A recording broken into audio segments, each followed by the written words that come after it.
C'est le choix quasi explicite pour un copilotage du plan d'urgence auquel a finalement procédé le président de la République. Philémon Yan à la tête du comité de supervision et Abbas Sadou à la manœuvre pour tout ce qui a trait au contrôle de la régularité des dépenses.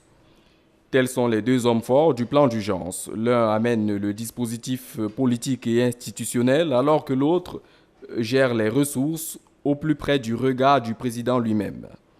Deux hommes, deux gagnants pourrait-on dire, mais là s'arrêtent les bonnes nouvelles. Car dans les faits, le Premier ministre et le ministre des Marchés publics sont placés dans une configuration institutionnelle qui les empêche de collaborer harmonieusement, y compris sur ce plan d'urgence. Le second s'est en effet toujours vanté de tenir ses ordres du président lui-même.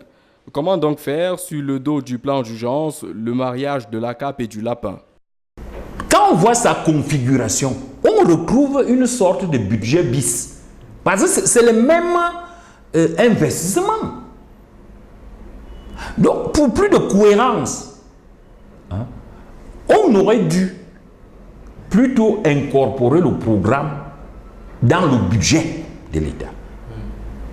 Parce qu'à ce moment-là, ça permettait d'une part d'avoir une vision d'ensemble du système, de faire une bonne priorisation même des choix et d'avoir un programme plus cohérent. De la bouche de Paul Biya lui-même, le Premier ministre a été engagé sur les résultats, alors que le ministre des Marchés est engagé sur les procédures. Pas étonnant que depuis l'annonce de ce plan, tout le discours autour de son exécution soit focalisé sur l'allègement des formalités de passation des commandes. Avec une question essentielle, jusqu'à quel point Abbas Sadou, que l'on dit droit comme une aiguille, acceptera-t-il de tordre son propre cou pour passer des marchés de gré à gré, généralement corrompus, jusqu'à la moelle?